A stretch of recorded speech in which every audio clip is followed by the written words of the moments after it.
Hey everybody, we're going into dark territory here today. Um, a topic that I have avoided actively discussing. And today I'm finally going to get into it.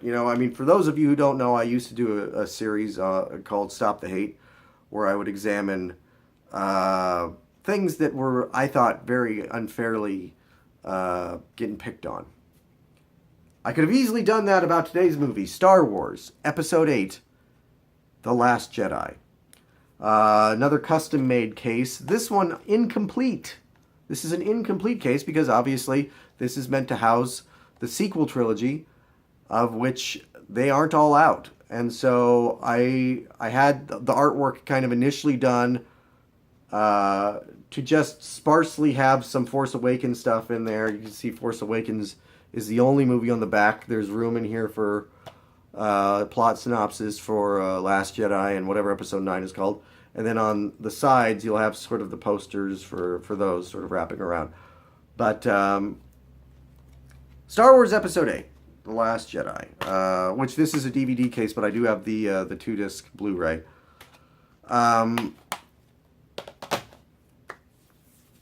One of the most controversial movies maybe in my lifetime, which is stupid. Really, really dumb. Really, really dumb. Even if it was as bad as everybody says it is, which I don't think it is, still stupid, simply because it's a Star Wars movie, not something to really get that worked up about. But let's just get into it now, shall we? Directed by Rian Johnson. This is the second installment of the new trilogy under Disney. The third of the new movies overall. And it picks up immediately after Star Wars Episode 7, Force Awakens. And we continue the story of Rey, played by Daisy Ridley, seeking tutelage from Jedi Master Luke Skywalker, with Mark Hamill returning. Mark Hamill very indecisive about how he feels about how Luke Skywalker was portrayed. I've seen Mark Hamill say, this was not what I wanted to do with Luke Skywalker, and I've seen Mark Hamill go, this was absolutely the right thing to do with Luke Skywalker. So I have no idea where Mark Hamill actually comes out on how he feels about the portrayal in the movie. But the dark side is taking over the galaxy once again.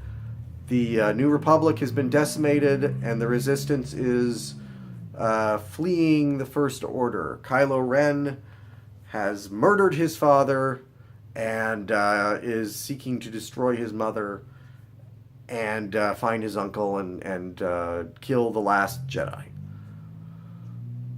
And the movie's not as good as The Force Awakens. When I first saw it, I couldn't really decide which one I liked better. But as time went by, I think certain criticisms of the movie are valid. The storyline with John Boyega as Finn and the new character Rose going off to the casino planet and looking for a hacker and all that, that really doesn't go anywhere. And it does sort of sidetrack the movie and make it longer than it needed to be. And my big criticism of the movie would be that they had plenty of time to figure out what to do about Princess Leia. Carrie Fisher had died about a year before the movie came out. And I've always thought the right thing to do would have been when Laura Dern... Oh, by the way, spoilers for this movie, because if we're going to talk about it, we're going to talk about it. When Laura Dern stays behind and pilots the ship so that the Resistance can get away. Okay, now's your time to, instead of having this character that we don't really know that well and don't really care about in Laura Dern, they should have switched it out. They could have used a little digital trickery. Maybe had somebody come in to record some lines who could do a Carrie Fisher impression.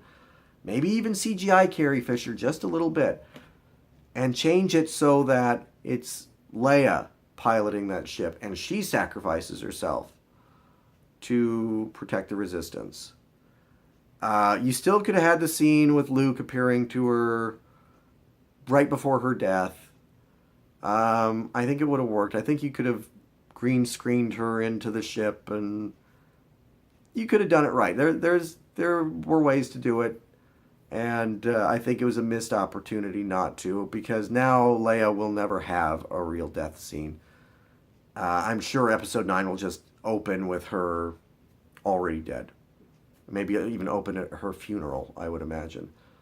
Now to get into the controversies surrounding this movie. The controversies that, for the most part, do baffle me. And there's three that I'm going to talk about that I don't understand. The first is the movie is trying too hard to be funny. The jokes never really stood out to me. I thought it was a kind of a dark movie. And the sort of, well, in the beginning when Poe Dameron is doing his whole, I'm on hold for General Hux, that was so stupid. And I thought, how's that any stupider than, in Episode 4 when Han is, trying to keep the stormtroopers from coming up and, boring conversation anyway. It felt like that to me. It felt like it was that kind of jokey kind of humor that the Star Wars movies have always had. And it didn't bother me one bit. It really didn't occur to me. When people started pointing it out, I thought, really? It was trying too hard to be funny? This from an audience that loved Thor Ragnarok, a movie that, I thought occasionally went too far with the jokes. I don't know. This was not, there's a lot of complaining about Yoda. Why is Yoda acting like crazy Yoda from before Luke knew who he was? Why isn't he acting stoic and, I don't think, this is just my interpretation of it, and it's how I've always thought, even before this movie. I thought Yoda was a little bit crazy in Episode 5. He's been on Dagobah for 20 years, by himself. He probably has lost his mind just a little bit. And, he's testing Luke and testing Luke's patience and everything, but I always got the feeling like Yoda was not all there anymore. The Yoda that we see in the prequel trilogy, which seems to be the Yoda that everybody wanted, that's Yoda sort of in his prime. This, in Episode 5, was Yoda at the end of his life when he's been a hermit for 20 years. So I thought the fact that they brought a little bit of that back was appropriate. The second controversy is Luke Skywalker himself. This is not my Luke Skywalker. Luke wouldn't do that. Luke wouldn't behave that way. Luke wouldn't, whatever. Luke Skywalker, when last we saw him in Return of the Jedi, was a young, idealistic, farm boy turned monk who has fully embraced his new religion and has just saved the galaxy from oppression. The Luke that we meet in this movie, it's 30 years later. He's an old man. Everything he tried to do, he's failed at. He tried to start a new Jedi Order. He bungled it. And the First Order rose up and, became... it was like the war that he spent his youth fighting was for nothing, because really the dark side just keeps coming. It just keeps coming, as it does in life. As it does in life. And anybody who is not bitter by that age, anybody who doesn't look around and go, oh my God, the the world that I live in is so much worse than the world that you know, the one that I thought it would be when I was in my 20s. That's what Mark Hamill said most recently. He said, when I was in my 20s, this was this sort of peace and love generation, and I thought that by the time I was an old man, everything would be amazing. And it's not, and I'm sort of bitter about that. That to me is where Luke is at. The whole thing about at the end, him projecting himself to do battle with Kylo Ren, that bothered me. It bothered me not just because of the projection thing. That I could kind of gotten over. But the fact that he projected himself looking younger, which to me was not, it was sort of not only shouldn't have been done that way because it was a giveaway that something was up, but even if you're going to do that, go all the way and give fans that rah-rah moment and have him look like Episode 4 Luke. Have sort of this young, blonde, Mark Hamill come out, all de-aged and everything, and do that. It was just, you saw him, and it was off, and he pulls out a blue lightsaber instead of a green one, and you're just thinking to yourself, wait a minute, this is all wrong. What's going on here? And I'll fully embrace the fact that that didn't work. Either have him show up as old Luke in person, or even as a projection, but be old Luke, or go all the way and do young Luke. But don't. That middle of the road thing just didn't work for me.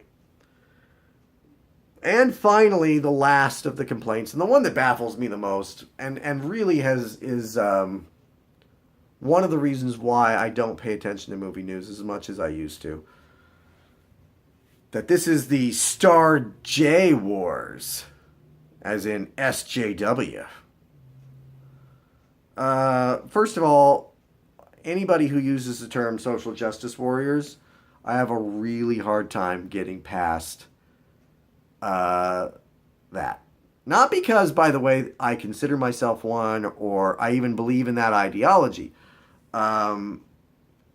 I recently wrote a blog with a friend of mine where I talked about the fact that even me as what I thought was a diehard liberal, as I get older, I look around and I go, what the hell is going on with liberalism? What is all this shit going on?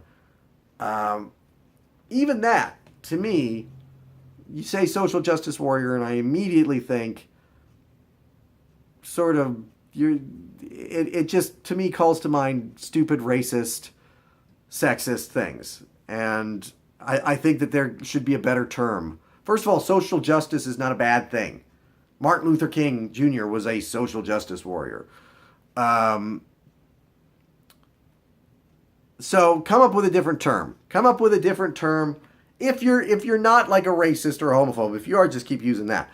But if you're not a racist or a homophobe, if you just don't like those politics particularly, come up with a different term. Because as soon as I hear social justice warrior, as soon as a lot of people hear social justice warrior, they think, okay, I'm not going to listen to you. But what baffles me about Star Wars is I don't see it. I'm sorry, I don't see it. And I am sensitive to these things. With the Ghostbusters reboot, which I still have yet to see, which I hopefully never will, yeah, I could see we'll just go ahead and use the term, the SJW, politics in that. Again, I don't like that term, but let's just make it easy for everybody. I could see that in the Ghostbusters reboot. I could see the politics being pushed on me in other things, and the finger wagging, and the you're not progressive enough, or you're not whatever, or, I don't see it in Star Wars. There's a girl in the main part now. Oh no!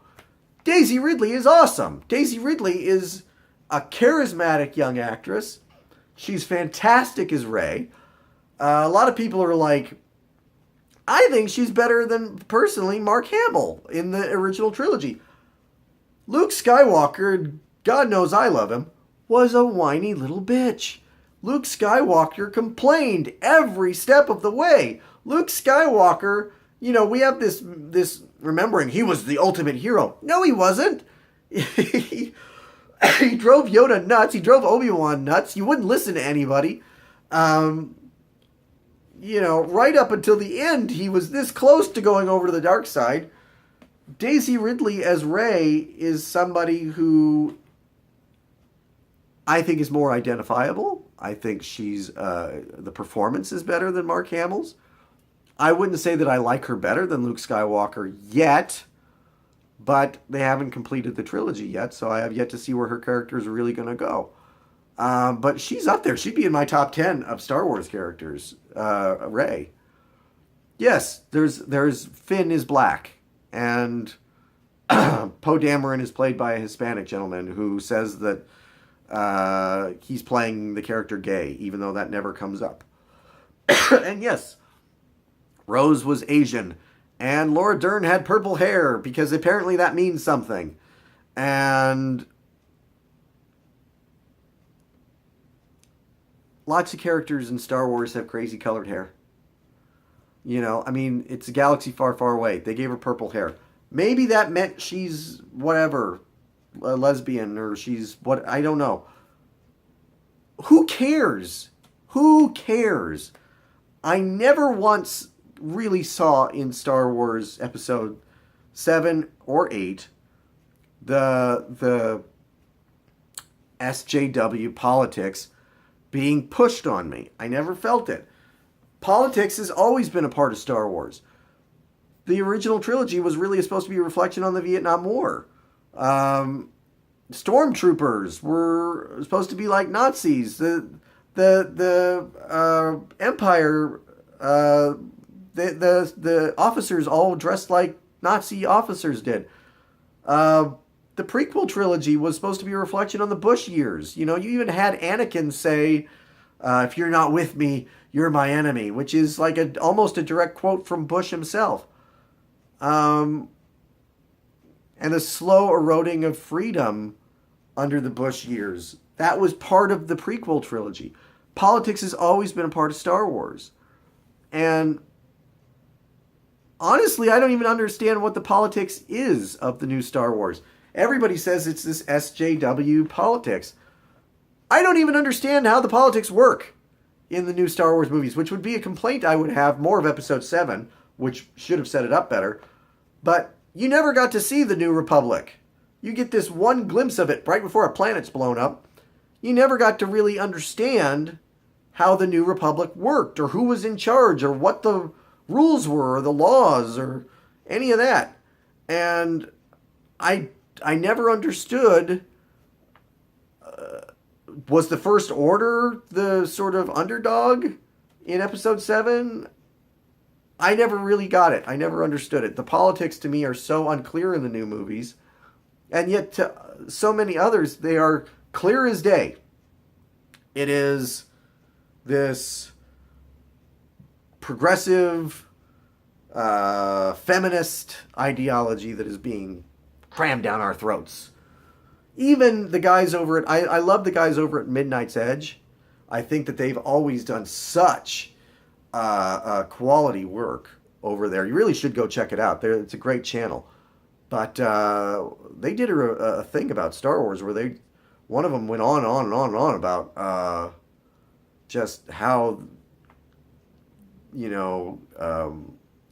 this sort of Marxist beliefs of Kathleen Kennedy that were being shoved down our throats. Again, I'm not somebody who agrees with the politics necessarily that you're talking about. I just don't see them in Star Wars anymore. I don't. Rey is a girl. So what? Who cares? She's a girl. Okay.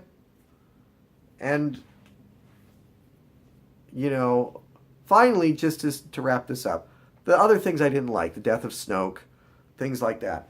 I'm not judging too much yet because we still have one movie left in this trilogy. So for me to say, Snoke never got a backstory. I don't know that. Maybe they got something planned for episode 9. Even the whole death of Leia thing, maybe in episode 9 they find a really great way to handle it, where I look at it and I go, I don't know what they originally had planned if Carrie Fisher had lived, but that's a fantastic send-off and pitch perfect, and I can't imagine anything better. Maybe they'll do that. Maybe they'll pull that off. I don't know. But what I do know is I have to wait and see how this turns out. I'm not giving up on Star Wars. I thought Solo was so-so. Solo would be one of my least favorite Star Wars movies, but it was not as bad as I thought it would be. And Episode 8 was not as good as Episode 9 or Episode 7. But I'm not ready to give up on Star Wars yet. I think that this trilogy, while it has had its weak moments, and Episode 8 had its share of them, I would still give Episode 8 3 out of 5 stars. I think that this was a solid movie. I enjoyed it. I've watched it several times. I see the flaws. I don't think they're as bad as everybody says they are. And you'll see this if I continue doing this series. You'll see this a lot. I've got plenty of movies back there that people don't like, and that I don't understand why. So I've already done double the time that I normally would do on one of these videos, but 3 out of 5 stars. Episode 8, The Last Jedi. I think, given time, much like how the prequel trilogy has gained respect because the kids who that was their Star Wars when they were kids are now adults and they remember it fondly, I think Episode 8, in 20 years, people are going to be going, this was my Empire Strikes Back. It's not my Empire Strikes Back. It may not be your Empire Strikes Back. But I think we do have to remember that this is a franchise that kids are drawn to. This is their Star Wars. And we want to have it be our Star Wars too. But really, if in 20 years these kids are remembering fondly this new trilogy, then it did its job. So let me know what you think. I'm not saying I'm on your side or I'm against you or whatever as far as your politics go. I'm just saying this is a Star Wars movie. It should not be the most controversial movie of the last few years.